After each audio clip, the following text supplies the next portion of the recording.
يا أيها الذين آمنوا إذا قمتم إلى الصلاة فاغسلوا وجوهكم وأيديكم إلى المرافق وامسحوا برؤوسكم وأرجلكم إلى الكعبين وإن كنتم جنبا فاطهروا وإن كنتم مرضى أو على سفر أو جاء أحد منكم من الغائط أو لامستم النساء فلم تجدوا ماء فتيمموا صعيدا طيبا فامسحوا بوجوهكم وأيديكم منه ما يريد الله ليجعل عليكم من حرج ولكن يريد ليطهركم وليتم نعمته عليكم لعلكم تشكرون۔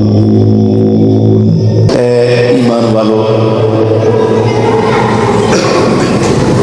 جب تم نماز کے لیے اٹھو تو اپنے چہروں کو دھو لو اور اپنے ہاتھوں کو کوہنیوں تک دھو لو اور اپنے سروں کا مسح کر لو اور اپنے قدموں کو ٹخنوں تک دھو لو، اور اگر تم جنابت کی حالت میں ہو تو تم اچھی طرح غسل کر لو، اور اگر تم بیمار ہو یا سفر پر ہو یا کوئی تم میں سے قضائے حاجت سے آیا ہے یا تم نے عورتوں سے صحبت کی ہے اور تم نے پانی نہیں پایا تو پھر پاک مٹی سے تیمم کرو، اپنے چہروں پر اور اپنے ہاتھوں کو پھیر دو۔ نہیں چاہتا اللہ تعالیٰ کہ تم پر کوئی تنگی اور سختی ڈالے، اور لیکن وہ چاہتا ہے کہ تمہیں پاک کرے اور اپنی نعمت کو تم پر پورا کرے تاکہ تم شکر ادا کرو۔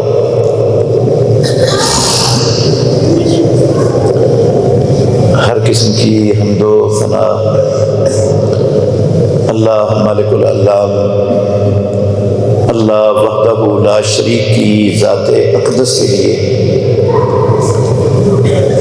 بے شمار درود و سلام خاتم النبی کی محمد الرسول اللہ صلی اللہ علیہ وآلہ وسلم کی ذات گرامی کے لیے۔ عزیز بھائیوں،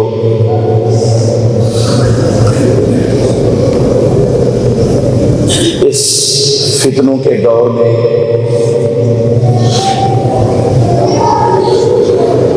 جب ہر بندے کی دوڑ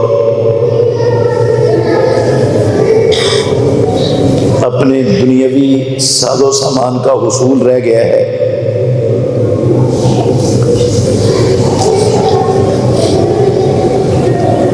وہ اپنا پورا وقت، پوری صلاحیتیں، پوری توانائی اور سارے وسائل اسی پر صرف کر رہے ہیں کہ وہ دنیا میں آسائشیں، آسانیاں، سہولتیں کیسے بہتر سے بہتر حاصل کر سکتے ہیں۔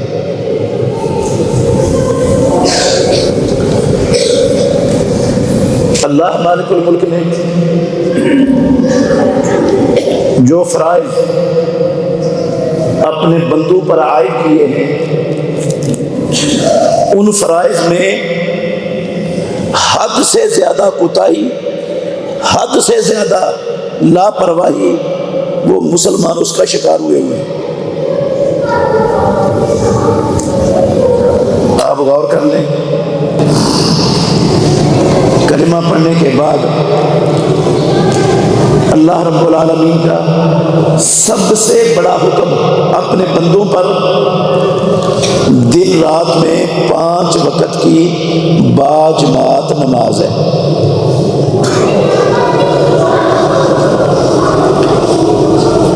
کتنا بڑا حکم ہے۔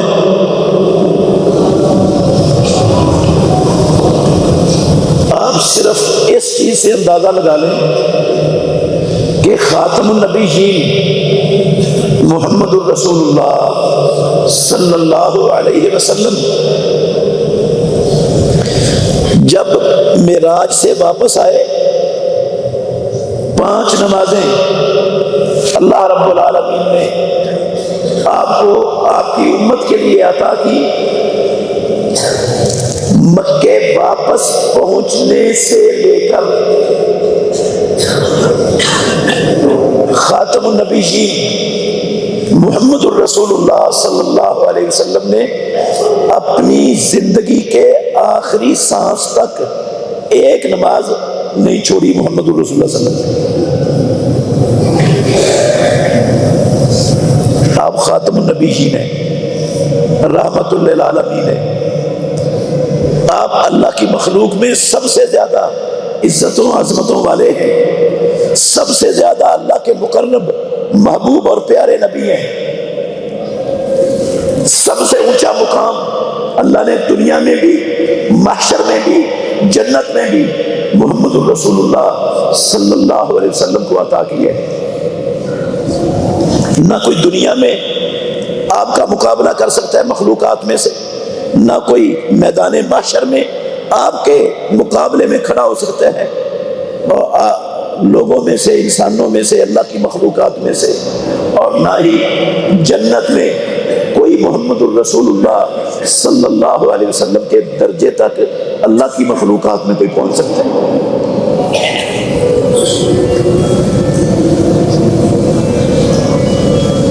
اس کے باوجود اللہ نے قرآن میں اعلان کیا ہوا ہے لِيَغْفِرَ لَكَ اللَّهُ مَا تَقَدَّمَ مِنْ ذَنبِكَ وَمَا تَأَخَّرَ، کہ ہم نے آپ کی اگلی پچھلی زندگی کی ساری کمیاں کوتاہیاں ہم نے آپ کی معاف کر دی ہوئی۔ اس کے باوجود، خاتم النبیین ہونے کے باوجود، محمد الرسول اللہ صلی اللہ علیہ وسلم نے نماز فرض ہونے کے بعد سے لے کر آخری دم تک ایک نماز نہیں چھوڑی۔ کیوں نہیں چھوڑی؟ اور ہمارے معاشرے میں کتنے مسلمان ہیں، کتنے لوگ ہیں جنہوں نے زندگی میں نمازیں چھوڑنا اپنا سب سے بڑا مشن اور مشغلہ بنایا ہوا ہے، پڑھتے ہی نہیں نمازیں۔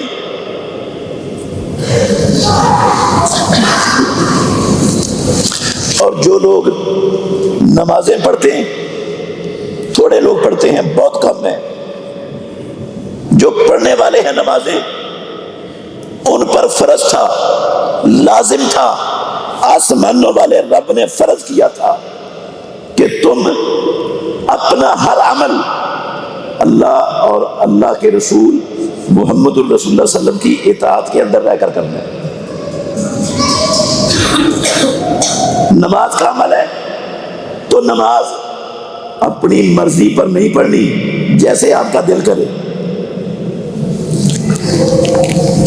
اپنے باپ دادے کو جیسے پڑھتے ہوئے دیکھا ویسے نہیں پڑھنی۔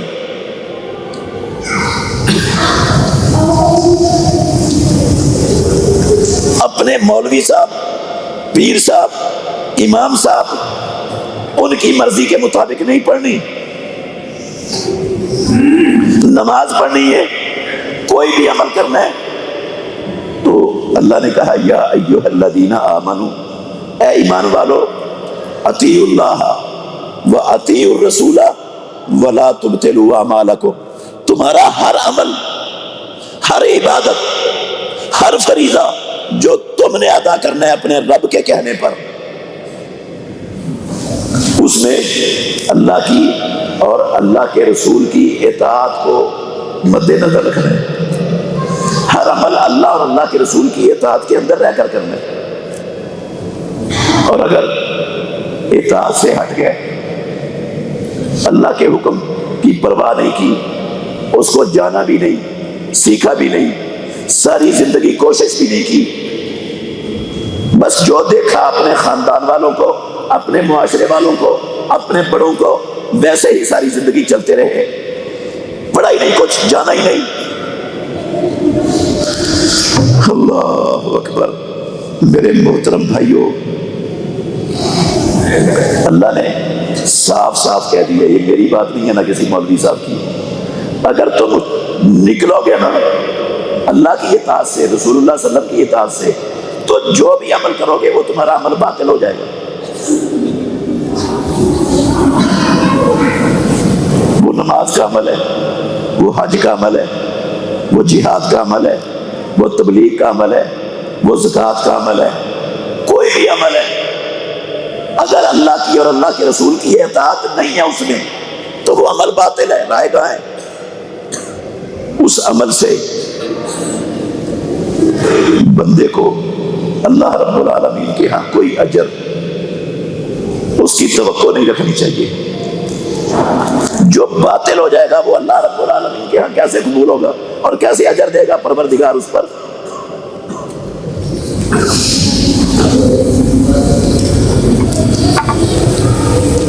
محمد الرسول اللہ صلی اللہ علیہ وسلم صحابہ کو یہی کہا کرتے تھے، من عمل عملا لیس علیہ امرنا فہو رد۔ لوگوں، جس بندے نے ایسا عمل کیا جس عمل پر ہمارا امر، ہمارا حکم، ہمارا طریقہ، ہمارا قول و عمل جس پر نہیں ہے فہو رد، وہ جتنا بھی اچھا عمل ہے وہ مردود ہے۔ رب العالمین کو وہ عمل نہیں چاہیے۔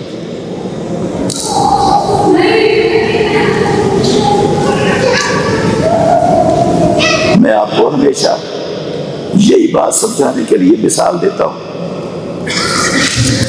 کہ ہم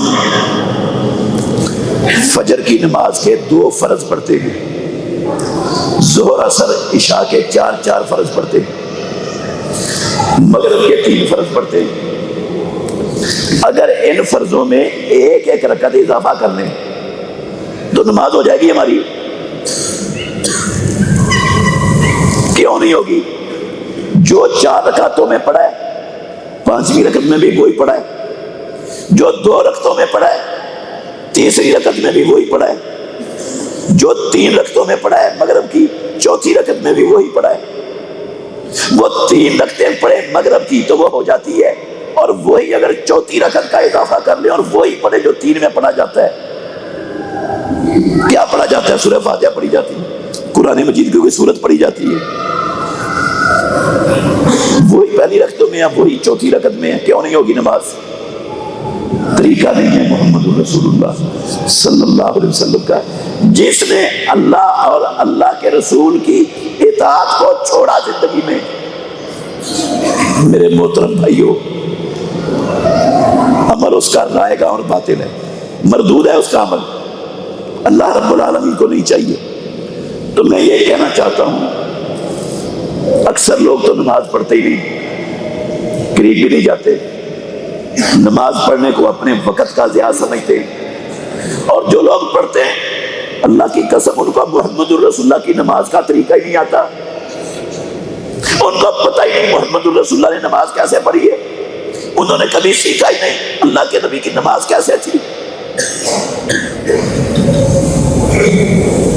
اگر ہم نہیں سیکھیں گے، نہیں جانیں گے، پڑھتے رہیں گے نماز، تو ہماری نمازیں اگر اللہ اور اس کے رسول کے فرمان کے مطابق نہیں ہیں، وہ ہم نمازیں تو باطل ہو جائیں گے، ان سے تو کچھ نہیں ملے گا۔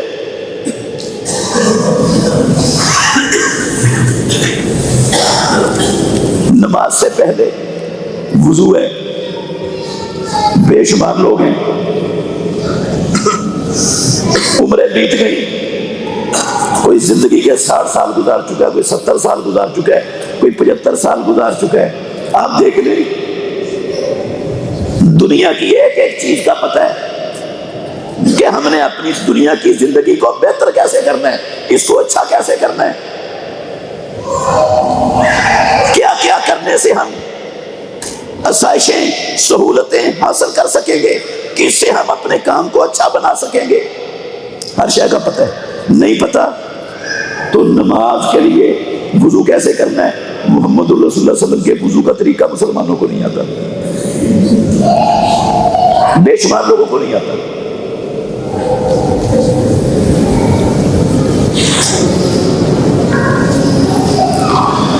میں انشاءاللہ الرحمن امام الانبیاء محمد الرسول اللہ صلی اللہ علیہ وسلم کے وضو کا طریقہ بھی آپ کو پورا سمجھانا چاہتا ہوں، اور اللہ کے نبی کی نماز تکبیر تحریمہ سے لے کر سلام تک ایک ایک بات دلیل کے ساتھ وہ آپ کے سامنے رکھنا چاہتا ہوں، تاکہ ہم اپنے اس اسلام کے سب سے بڑے عمل کو اللہ کے رسول کی اطاعت کے مطابق کر لیں۔ ہماری نماز امام الانبیاء جیسی نماز بن جائے، ہماری نماز ضائع اور برباد نہ ہو۔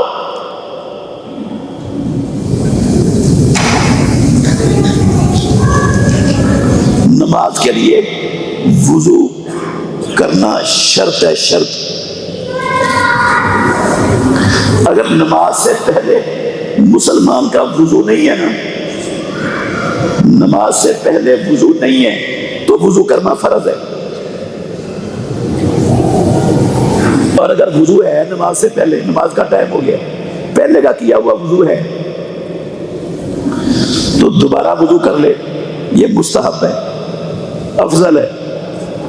محمد الرسول اللہ صلی اللہ علیہ وسلم زندگی میں ایک وضو سے 2 نمازیں بھی، 3 نمازیں بھی، 4 نمازیں بھی پڑھ لیتے تھے۔ ایک وضو سے جب تک نہیں ختم ہوتا کئی نمازیں پڑھی جا سکتی ہیں،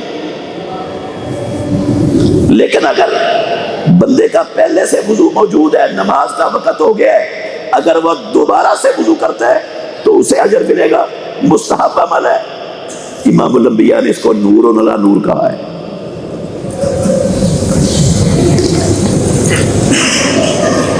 حضرت ابو ہریرہ رضی اللہ عنہ کی حدیث ہے، صحیح بخاری میں اور صحیح مسلم شریف میں،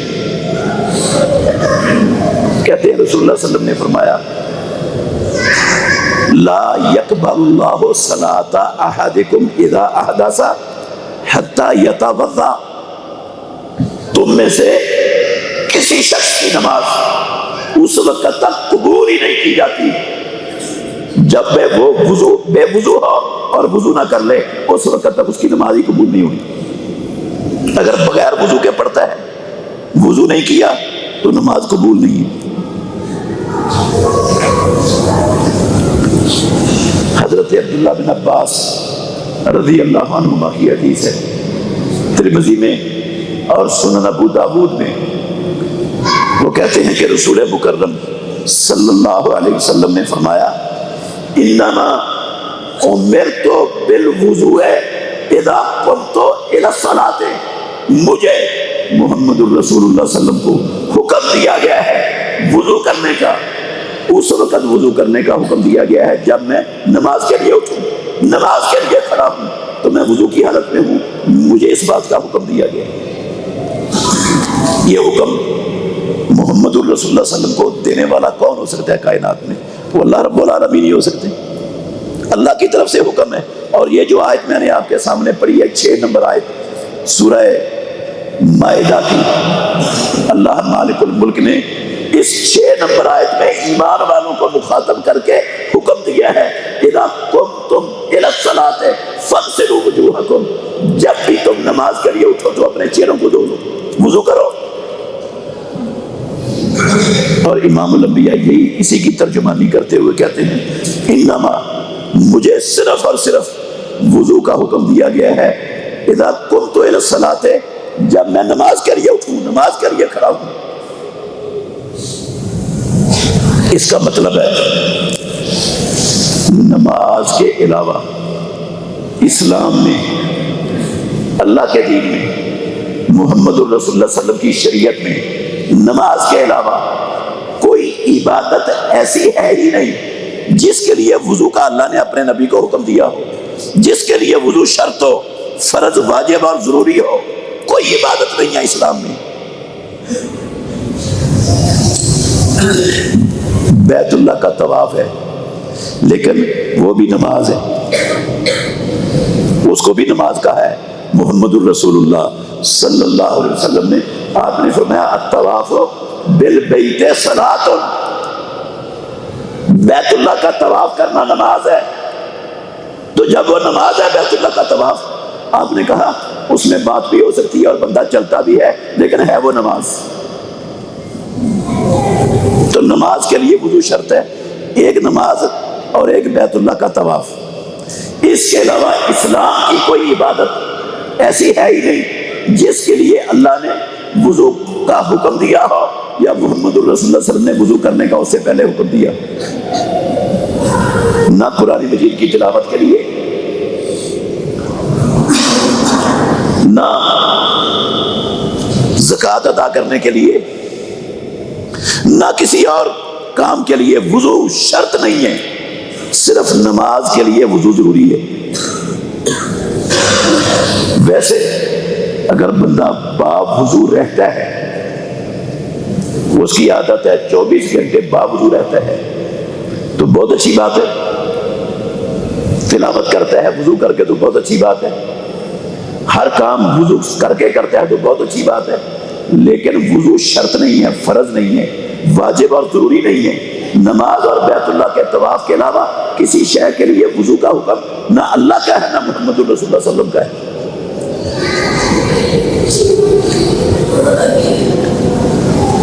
نہ قرآن کی تلاوت کے لیے، نہ قرآن کو چھونے کے لیے، پڑھنے کے لیے بھی وضو شرط نہیں، اور قرآن کو ہاتھ میں پکڑنے کے لیے بھی وضو شرط اور ضروری نہیں ہے۔ یہ جو عام طور پر لکھا ہوتا ہے ہر قرآن کے نسخے کے پہلے صفحے پر ٹائٹل پر، لا یمسہ الا المطہرون، اس کو کئی کم علم لوگ وہ قرآن مجید کو بغیر وضو کے ہاتھ لگانے کا اس سے مسئلہ نکالتے ہیں۔ وہ کہتے ہیں قرآن میں لکھا ہوا ہے، آپ کیسے کہتے ہو کہ قرآن مجید کو چھونے کے لیے، پکڑنے کے لیے وضو شرط نہیں، وضو صرف نماز اور بیت اللہ کے طواف کے لیے شرط ہے۔ قرآن میں لکھا ہوا ہے اللہ نے لا یمسہ الا المطہرون، وہ سمجھتے ہیں مطہرون سے مراد ہے باوضو لوگ، باوضو لوگوں کے علاوہ کوئی قرآن کو چھو سکتا ہی نہیں۔ جبکہ میرے بھائیوں، یہ قرآن مجید کی اس آیت کی تحریف ہے، تحریف۔ مطلب نہیں ہے قرآن مجید کی اس آیت کا، یہ تحریف ہے۔ وہ کام ہے جو یہودی اور عیسائی اپنی کتابوں کے ساتھ کرتے تھے، معنوی تحریف بھی کرتے تھے، لفظی تحریف بھی کرتے تھے، وہی تحریف کئی مسلمان بھی کرتے ہیں۔ لفظی تحریف بھی کی لوگوں نے قرآن میں، اور معنوی تحریف بھی کی لوگوں نے قرآن میں۔ یہ بھی تحریف ہے، معنوی تحریف ہے۔ کیوں؟ اس آیت کا کیا مطلب ہے لا یمسہ الا المطہرون کا؟ اس کا مطلب ہے لوح محفوظ، لوح محفوظ اسے اللہ کے فرشتوں کے علاوہ کوئی چھو سکتا ہی نہیں۔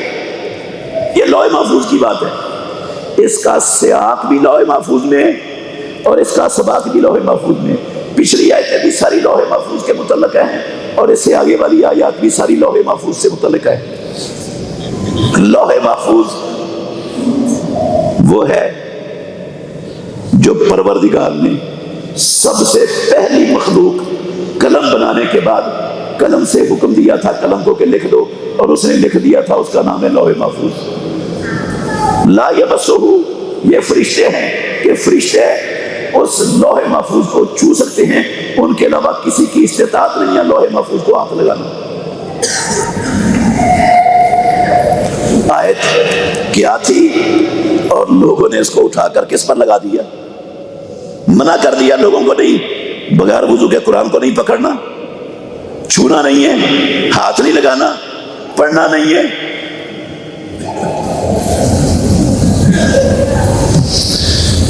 تو ایسا میں یہ کہہ رہا ہوں، نہ اللہ نے حکم دیا ہے، نہ اللہ کے نبی محمد الرسول اللہ صلی اللہ علیہ وسلم کا حکم ہے۔ صرف وضو نماز کے لیے یا بیت اللہ کے طواف کے لیے شرط ہے، اور اسلام کی کسی نیکی کے لیے، کسی عبادت کے لیے وضو شرط ہے ہی نہیں، ضروری نہیں۔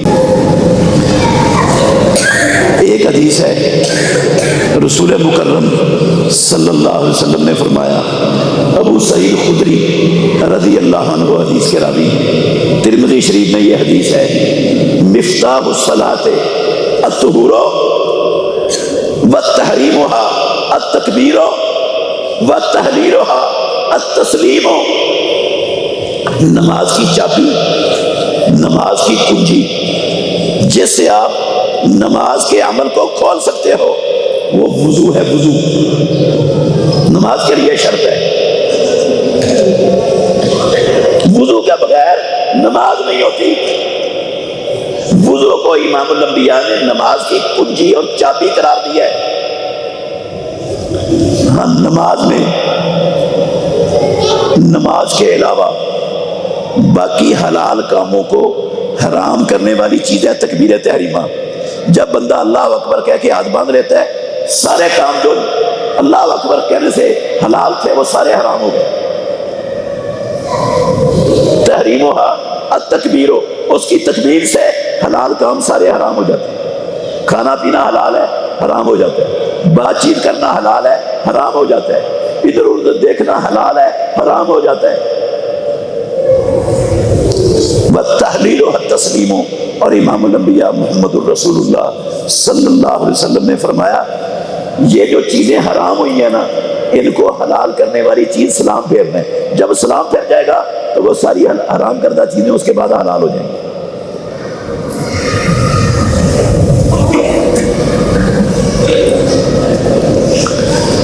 تو اس میں یہ لفظ ہیں، مفتاح الصلاۃ الطہور، نماز کی چابی وہ ہے وضو۔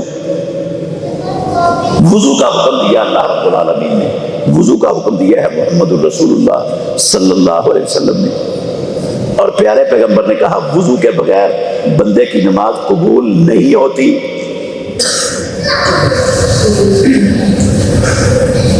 کتنا بڑا عمل ہے یہ، کتنا بڑا۔ ایک حدیث سے آپ نے اندازہ لگانا ہے، مسلم شریف کی حدیث ہے، عمر بن عباسہ رضی اللہ تعالیٰ عنہ کی حدیث ہے، صحیح مسلم شریف کے اندر کہتے ہیں کہ جاہلیت میں لوگوں کو دیکھتا تھا، لوگ بت پرستی کرتے تھے، جہالت میں پڑے ہوئے تھے، مجھے ان کے کاموں سے نفرت تھی، نفرت کرتا تھا۔ میں نے اپنے علاقے میں سنا ایک بندہ آیا ہے مکہ مکرمہ میں، جو بندہ ان چیزوں کا حکم دیتا ہے۔ کہتے ہیں میں اپنے علاقہ چھوڑ کر مکے میں آیا، محمد الرسول اللہ صلی اللہ علیہ وسلم سے ملا، پورا اسلام لانے کا واقعہ اس حدیث میں عمر بن عباسہ رضی اللہ عنہ کے مسلمان ہونے کا واقعہ بیان ہوا ہے۔ کہتے ہیں اس حدیث میں یہ لفظ ہے، سننے والے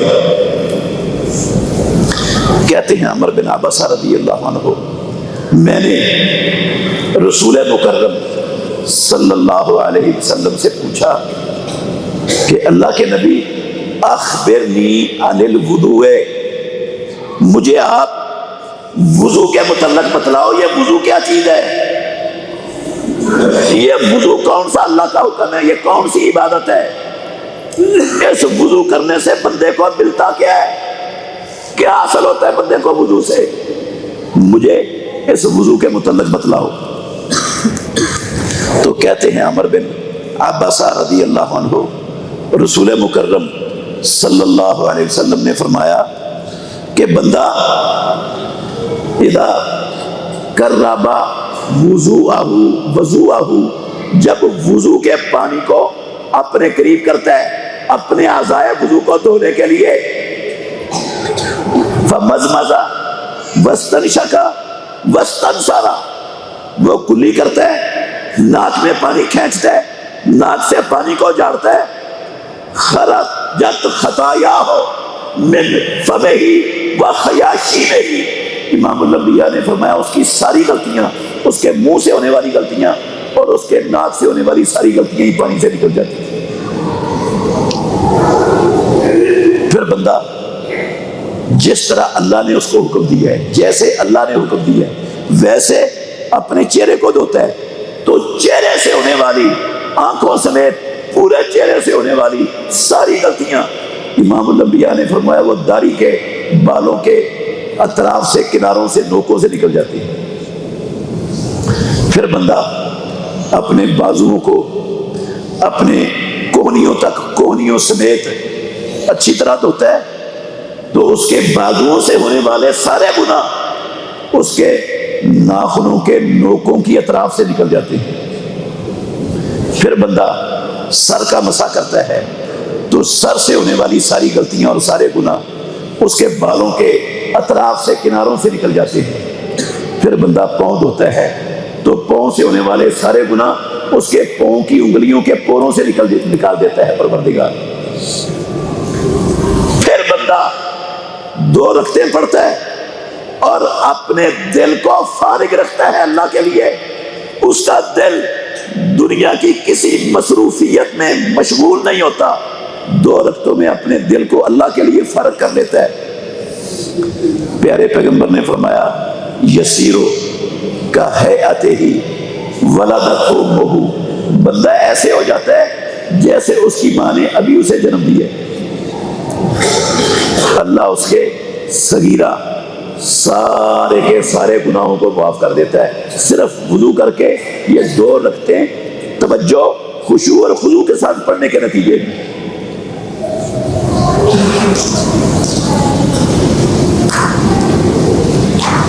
اور یہ بھی حدیث ہے، حضرت عثمان بن عفان مسلمانوں کے 3 خلیفہ راشد، 10 مبشرہ میں سے ایک، امام الانبیاء محمد الرسول اللہ صلی اللہ علیہ وسلم کی 2 بیٹیوں کے یکے بعد دیگرے شوہر۔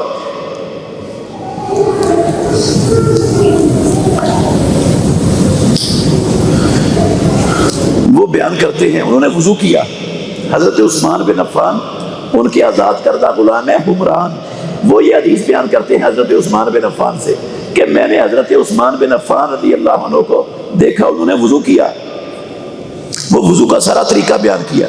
حمران نے کہتے ہیں وضو کر کے حضرت عثمان بن عفان رضی اللہ عنہ نے کہا ہاکذا رأیت رسول اللہ صلی اللہ علیہ وسلم یتوضا، میں نے محمد الرسول اللہ صلی اللہ علیہ وسلم کو ایسے ہی وضو کرتے ہوئے دیکھا ہے، جیسے میں نے کیا نا، اللہ کے نبی کو میں نے ایسے ہی وضو کرتے ہوئے دیکھا ہے، میں نے اللہ کے نبی والا وضو کیا آپ کے سامنے، اور پھر اللہ کے نبی نے یہ والا وضو کر کے کہا، عثمان بن عفان بیان کرتے ہیں یہ والا وضو کر کے جو میں نے آپ کے سامنے کیا ہے، یہ والا وضو کر کے کہا پیارے پیغمبر نے من توضأ نحو وضوئی ھذا، جس نے میرے اس وضو جیسا وضو کیا جیسے میں محمد الرسول اللہ نے کیا ہے، وہ فرت ما لہو ما تقدم من ذنبہ، اس کی زندگی کے پچھلے سارے کے سارے گناہ اللہ معاف کر دے۔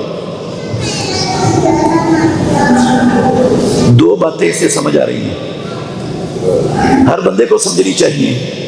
ایک ہے کہ وضو بہت بڑی عبادت ہے، وضو سے اللہ رب العالمین وضو کرنے والے بندے کے صغیرہ سارے زندگی کے پچھلے گناہوں کو معاف کر دیتا ہے، لیکن اس وضو سے دوسری بات یہ ہے، اس وضو سے گناہ معاف ہوتے ہیں جو وضو محمد الرسول اللہ صلی اللہ علیہ وسلم کے وضو جیسا ہوگا، جو وضو اللہ کے نبی کے وضو جیسا ہوگا۔ من توضأ نحو وضوئی ھذا، اور عمر بن عبسہ کی حدیث میں بھی ہے ثم غسل وجہہ کما امرہ اللہ، پھر اس نے اس طرح وضو کیا جس طرح اللہ نے وضو کرنے کا حکم دیا ہے۔ تو طریقہ جو آسمانوں والے رب نے اپنے نبی کو سکھایا اور محمد الرسول اللہ صلی اللہ علیہ وسلم نے ساری زندگی جس طریقے پر وضو کیا، یہ والا وضو پچھلے سارے گناہوں کا کفارہ بن جاتا ہے، یہ والا وضو نماز کی چابی اور نماز کی کنجی بن جاتا ہے، یہ والا وضو بندے کو ایسے کر دیتا ہے جیسے ماں نے اسے ابھی جنم دیا ہو، گناہوں سے، صغیرہ گناہوں سے پاک کر دیتا ہے۔ یہ اس وضو کی بات ہے جو محمد الرسول اللہ صلی اللہ علیہ وسلم جیسا وضو ہوگا۔ تو اللہ کے نبی کا وضو کیسا تھا؟ پیارے پیغمبر کیسے وضو کرتے تھے؟ اچھا صرف اتنا ہی نہیں، پیارے پیغمبر نے فرمایا اللہ اکبر، ان امتی یاتی یوم القیامت غرن محجلین من آثار الوضوء.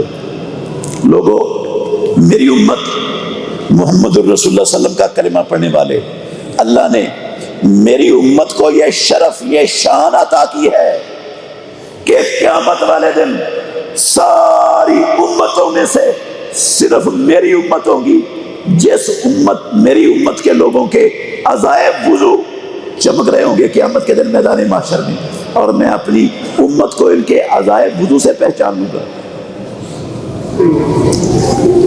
جتنی امتیں آدم علیہ السلام سے لے کر موسیٰ عیسیٰ علیہ السلام کی امتوں تک اللہ نے پیدا کی، یہ شرف اللہ نے کسی کی امت کو دیا ہی نہیں. جو شرف اللہ نے محمد الرسول اللہ کو بخشا کہ قیامت والے دن ان کے ہاتھ، ان کے چہرے، ان کے پاؤں، ہاتھ بازوؤں تک بالکل چمک رہے ہوں گے، اور محمد الرسول اللہ ان کے ان ہاتھوں اور اعضائے وضو کی چمک سے ان کو پہچان لیں گے کہ یہ میرے امتی ہیں. آپ نے فرمایا من احب منکم ان یطیل غرتہ وتحجیلہ فلیفعل. جو تم میں سے اپنی اس سفیدی کو جو قیامت کے دن رب العالمین نے میری امت کو عطا کرنی ہے، جو اس سفیدی کو لمبا کرنا چاہتا ہے وہ لمبا کر سکتا ہے. ہاتھ کونیوں تک دھونے فرض ہیں، کونی سمیت، اور اگر بندہ یہ ڈوڑے تک دھو لے، کندھے تک دھو لے، تو جتنا دھوئے گا اتنا قیامت والے دن وہ سارا ہاتھ چمک رہا ہوگا. پاؤں ٹخنے تک دھونا فرض ہے، اور اگر ٹخنے کے اوپر نصف پنڈلی تک دھو لے، گھٹنے تک دھو لے، تو جہاں تک دھوتا ہے ادھر تک وہ چمک رہا ہوگا. یہ مطلب ہے محمد الرسول اللہ صلی اللہ علیہ وسلم کے فرمان کا کہ جو اپنی سفیدی کو لمبا کرنا چاہتا ہے وہ ان اعضاء کو آگے تک بھی دھو لے گا تو ٹھیک ہے، لمبی ہو جائے گی سفیدی قیامت والے دن. اور یہ بھی فرمان ہے رسول مکرم صلی اللہ علیہ وسلم کا. آپ نے فرمایا، لوگوں، ابو ہریرہ رضی اللہ عنہ حدیث کے راوی ہیں، الا ادلکم علی ما یمحو اللہ بالخطایا ویرفع بہ الدرجات. کیا میں تمہیں ایسا عمل نہ بتاؤں جس عمل سے اللہ رب العالمین تمہاری غلطیوں کو، گناہوں کو معاف کر دے اور جنت میں تمہارے درجوں کو، مقامات کو بلند کر دے؟ کیا میں ایسا عمل نہ بتاؤں تمہیں؟ گناہ بھی معاف ہو جائیں گے اور درجے بھی رب العالمین بلند کر دے گا. صحابہ نے کہا بلا یا رسول اللہ صلی اللہ علیہ وسلم، اللہ کے نبی کیوں نہیں، ضرور بتائیں آپ ہمیں. ایسا عمل تو ہم کرنا چاہتے ہیں جس سے ہم سے ہونے والے گناہ معاف ہو جائیں، اللہ درجے بلند کر دے جنت میں. تو آپ نے فرمایا اسباغ الوضوء علی المکارہ. جب بندے کا دل نہ چاہ رہا ہو، سخت سردی ہو، پانی ٹھنڈا ہو، وضو کرنے کو دل نہیں چاہتا، ہاتھ پانی کو لگانے کو دل نہیں چاہتا، اس حالت میں پورا اللہ کے نبی کے طریقے کے مطابق جو بندہ وضو کرتا ہے، جب دل نہ چاہ رہا ہو، سردی ہو، ٹھنڈا پانی ہو، اس باب الوضوء علی المکارہ ہے، اس سے اللہ بندے کے گناہوں کو مٹاتا ہے اور درجوں کو بلند کرتا ہے. اور دوسرا فرمایا وہ انتظار الصلاۃ بعد الصلاۃ. ایک نماز پڑھی ہے، اس کے بعد اگلی نماز کے انتظار میں بندہ لگ گیا. فجر پڑھی ہے، اپنے دنیا کے کاروبار بھی کر رہا ہے، ملازمت بھی کر رہا ہے، مصروف ہے، لیکن اس کے دماغ میں یہ ہے زور کا وقت ہوگا، میں نے زور کی نماز پڑھنے جانا ہے. زور کی نماز پڑھی ہے، عصر کے انتظار میں لگ گیا ہے. عصر کی نماز پڑھی ہے، مغرب کے انتظار میں لگ گیا ہے. مغرب کی پڑھی ہے، عشاء کا انتظار اس نے شروع کر دیا ہے. انتظار الصلاۃ بعد الصلاۃ، ایک نماز پڑھنے کے بعد اگلی نماز کا انتظار، یہ بھی بندے کے گناہوں کو معاف کر دیتا ہے اور درجات کو بلند کر دیتا ہے. اور تیسرا عمل محمد الرسول اللہ صلی اللہ علیہ وسلم نے فرمایا وَكَثْرَةُ الْخُطَىٰ إِلَى الْمَسَاجِدِ. زیادہ قدم اٹھا کر مسجد کی طرف چل کر آنا. یہ بھی بندے کے گناہوں کو معاف کر دیتا ہے اور درجے بلند کر دیتا ہے۔ ایک حدیث میں ہے رسول مکرم صلی اللہ علیہ وسلم نے فرمایا بندہ ہر قدم جو اپنے گھر سے، اپنے دفتر سے، اپنی مصروفیت کی جگہ سے ہر قدم جو مسجد کی طرف اٹھاتا ہے نا نماز پڑھنے کے لیے، ہر قدم کے بدلے میں اللہ اس کے گناہ بھی معاف کرتا ہے، درجے بھی بلند کرتا ہے۔ تو یہ وضو جس سے یہ گناہ معاف ہوتے ہیں، یہ وہ وضو ہے جو محمد الرسول اللہ صلی اللہ علیہ وسلم نے کیا ہے، جو اللہ کے نبی نے سکھایا ہے، اور فضیلت اسی وضو کی ہوگی جو محمد الرسول اللہ صلی اللہ علیہ وسلم والا وضو کرے گا۔ تو اللہ کے نبی کیسا وضو کرتے تھے میں نے وہ آپ کو سکھانا ہے۔ اس میں سے سب سے پہلی اور سب سے بڑی چیز میرے بھائیوں، سب سے بڑا چیز وہ ہے نیت۔ کیا ہے؟ نیت کے بغیر کوئی عمل بندے کا ہوتا ہی نہیں، کوئی عمل نہیں ہوتا۔ صحیح بخاری کی حدیث ہے، رسول مکرم صلی اللہ علیہ وسلم نے فرمایا، سب سے پہلی حدیث ہے صحیح بخاری میں، انما الاعمال بالنیات، عمل نیتوں کے ساتھ ہوتے ہیں۔ نیت ہوگی تو عمل قبول ہوگا، اگر نیت نہیں ہے تو وہ عمل نہیں ہے۔ نیت کیا ہے؟ نیت کیا ہے؟ دل کے ارادے کا نام ہے نیت۔ نیت کے الفاظ نہیں ہوتے اسلام میں۔ نیت ہر عبادت کے لیے فرض اور شرط ہے، وضو کے لیے بھی نیت شرط ہے۔ کیا مطلب ہے؟ وضو کے لیے نیت شرط ہے، اگر نیت نہیں ہے تو وضو نہیں ہوگا۔ کیا مطلب ہے اس کا؟ اس کا مطلب ہے